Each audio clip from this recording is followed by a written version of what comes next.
ارشاد صاحب نے ڈبہ اٹھایا اور سیدھا چھت پہ لے کے گئے. وہاں اس میں مٹی کا تیل چھڑکا اور آگ لگا دی. یہاں آگ لگانے کی دیر تھے تو ان کو ایک دم چیخوں کی آوازیں آئی, بہت زور زور چیخوں کی آوازیں جب آئی تو یہ پریشان کہ چیخوں کی آوازیں کہاں سے آ رہی ہیں.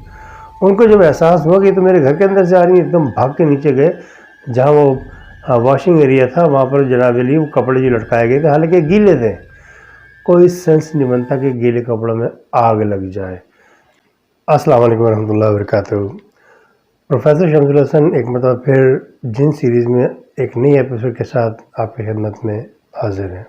آج جو کہانی میرے پاس مجھے آئی ہے, دلشاد صاحب ہوتے ہیں اور ان کے بھائی سے یہ کہانی منسلک ہے, ارشاد سے.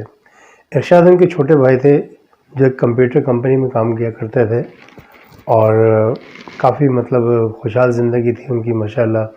شادی شدہ تھے, ان کی ایک بچی تھی, تقریباً کوئی 13 سے 14 سال کی بچی تھی, اور جناب علی اور ان کی 3 افراد پر مشتمل فیملی, وہ ان کی وائف اور ان کی بیٹی. بس ان کے والدین کا کچھ عرصے پہلے انتقال جب ہوا تھا تو کچھ جائیداد وہ چھوڑ کے گئے تھے. اس کے لڑکے کے نام تھی, وہ چھوٹا موٹا سلسلہ تھا, وہ بیچ باچ کے انہوں نے ایک جگہ ایک مکان لیا جو ان کو بہت پسند آیا اور ان کی خواہش تھی کہ مکان لے لیا جائے. وہ ان کو بہت مناسب قیمت میں بھی مل گیا. تو بہرحال یہ کہ مکان بڑا صاف ستھرا خوبصورت بنا ہوا تھا اور سستا بھی تھا, انہوں نے لے لیا اور یہ اپنی فیملی کے ساتھ وہاں پر شفٹ ہو گئے. شفٹ ہوئے ہوئے ان کو پہلا دن ہوا تھا. تو عام طور پہ یہ ہوتا ہے کہ نئی جگہوں پر جب انسان جاتا ہے تو جاتے ہی یا تو بالکل پرسکون زندگی اس کی سٹارٹ ہوتی ہے یا پھر کچھ نئے معاملات شروع ہوتے ہیں جو اس کے مطلب فیور میں سم ٹائم نہیں بھی ہوتے اور سم ٹائم ہوتے ہیں. ان کے ساتھ بھی کچھ ایسا ہی ہوا کہ یہ جناب علی جب وہاں گئے تو بظاہر تو کوئی مسئلہ نہیں ہوا کسی قسم کا, لیکن جب رات آئی انہوں نے کیا کیا اپنی بیٹی کے کمرے میں سیٹنگ کر دی اس کے کمرے کی, اور جناب علی وہ بھی تھکی ہوئی تھی, جا کے سو گئی. اور یہ میں بیوی دونوں اپنے کمرے میں باتیں کرتے کرتے یہ بھی نیند کی وادی میں پہنچ گئے, جا کے سو گئے. اور 1-1.5 گھنٹہ یا 2 گھنٹے گزرے ہوں گے بمشکل تمام. ان کو بڑی زبردست چیخ کی آواز آئی اپنی بیٹی کے کمرے سے, بیٹی کی. بھاگم بھاگ جب وہاں پہنچے دروازہ انہوں نے زور سے دھکا مارا تو دروازہ کھل گیا. اندر لائٹ جلائی, دیکھا تو بیٹی اس کی بیٹھی ہوئی ہے اور رو رہی ہے بڑی شدید. ویسے پورا کمرہ سیٹ تھا لیکن صرف بیٹی اس کی بڑی شدید طریقے سے رو رہی ہے. انہوں نے جب اپنی بیٹی کو اس طرح شدت سے روتے ہوئے دیکھا تو بڑا پریشان ہوئے, بڑے پیار سے اس کے گالوں پہ تھپتھپایا کہ بیٹا کیا ہوا, کیا مسئلہ ہے, کیوں رو رہی ہو؟ کہنے بابا پتہ نہیں, مجھے سمجھ میں نہیں آ رہی, مجھے ایسا لگ رہا ہے جیسے دروازہ کسی نے کھولا. میں نیند میں تھی, گہری نیند میں, مطلب مجھے احساس ہوا کہ دروازہ کھول کے کوئی اندر آیا ہے اور آ کے میرے بیڈ پہ بیٹھ گیا اور پیار سے نے میرے سر پہ میرے بالوں میں انگلیاں پھیرنے لگا. تو مجھے جو کچی پکی نیند تھی, مطلب مجھے لگ رہا تھا جاگ رہی ہوں, لیکن مجھے ایسا لگا کہ جیسے میں اور گہری نیند میں چلی گئی ہوں. تو مجھے نا ایک دم شدید بدبو کا احساس ہوا. تو میں نے ان سے کہا, مطلب اپنے آپ سے بڑبڑائی نیند میں کہ کتنی شدید بدبو ہے, ایسا لگ رہا ہے جیسے میرے کمرے کو چوہا مر گیا ہے. بس مجھے اتنا کہنا تھا. تو مجھے ایسے بڑبڑاہٹ کی آواز ہے, مجھے سمجھ میں تو نہیں آئی کچھ صحیح طرح, لیکن کچھ ایسا لگا جیسے کہنے والا کہہ رہا ہو کہ اچھا تمہیں بدبو آ رہی ہے, تم اسی لیے میرے گھر میں آئے ہو.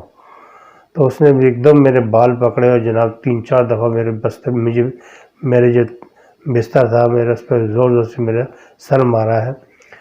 تو جھٹکے میرے سر پہ لگے ہوئے, چکر آنے لگے. ایک دم ہڑبڑا کے میں آنکھیں پھاڑ کے دیکھنے لگی کمرے میں کوئی نظر نہیں آیا. تو میری چیخیں نکل گئیں. تو یہی چیخیں سن کے ہی اپنے اس کے والدین آئے تھے. تو اس نے اپنی وائف کی طرف اشارہ کیا کہ بھائی, تو اس نے بھی آگے بڑھ کے اس کو خود دلاسا دی کہ نہیں بیٹا کوئی ایسی بات نہیں ہے. تو باپ کہنے کہ بیٹا پہلا دن ہے نا, تو پہلے دن ایسا ہوتا ہے انسان نا سیٹ نہیں ہو پاتا اتنی جلدی, 2-4 دن لگتے ہیں. تو عجیب و غریب خواب آتے ہیں. اور بہر وہ اپنی منطق کے مطابق اس نے اس کو سمجھایا. بیٹی چونکہ اس کو خود شور نہیں تھی کہ یہ خواب تھا حقیقت تھی, تو اس لیے اس کی بات مان گئی.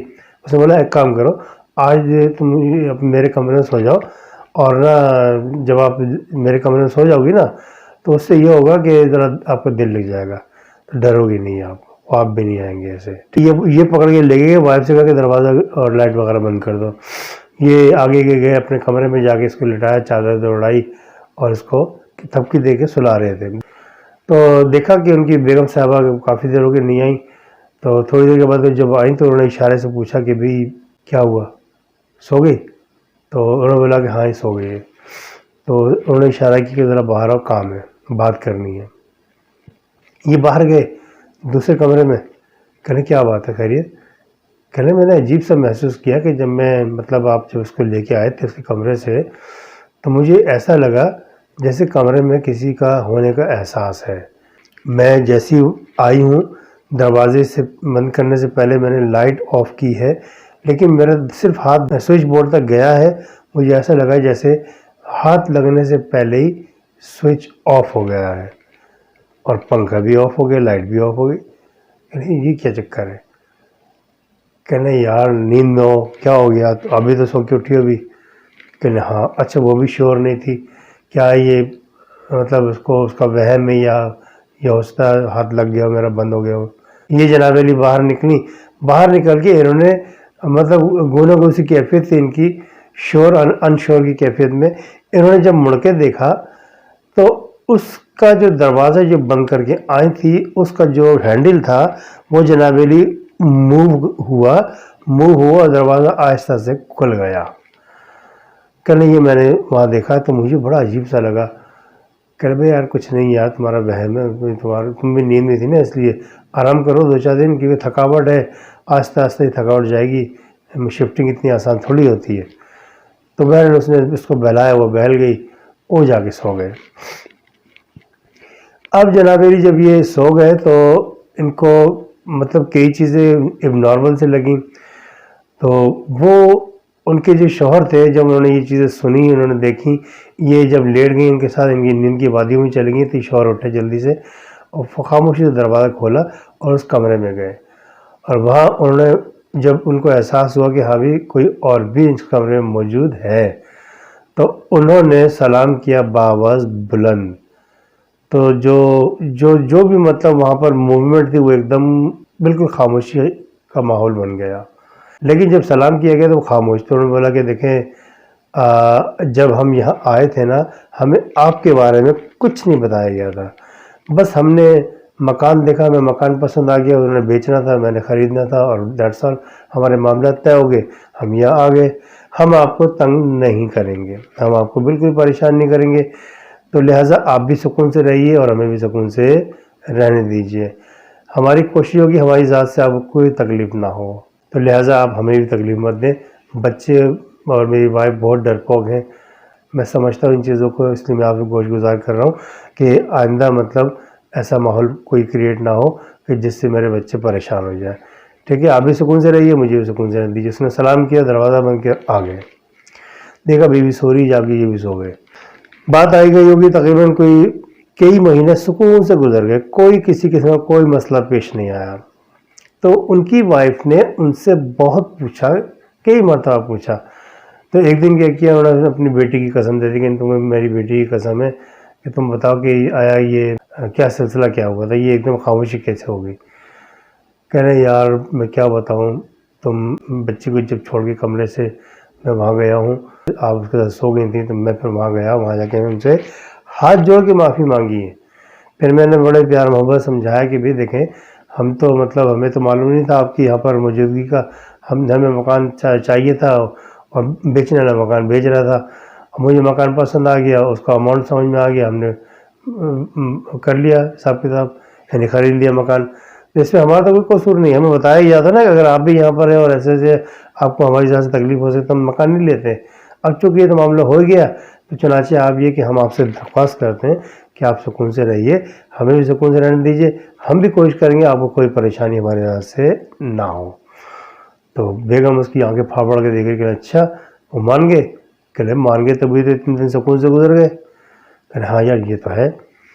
بہرحال قصہ مختصر, وہ کافی دن جب گزر گئے, ایک دن کیا ہوا کہ یہ اپنے آفس میں صبح سے کام میں الجھے ہوئے تھے. گھر سے فون آیا, ان کی وائف کہنے لگیں کہ ارشاد میں نے ایک ڈبہ مچان پہ پڑا ہوا دیکھا تھا,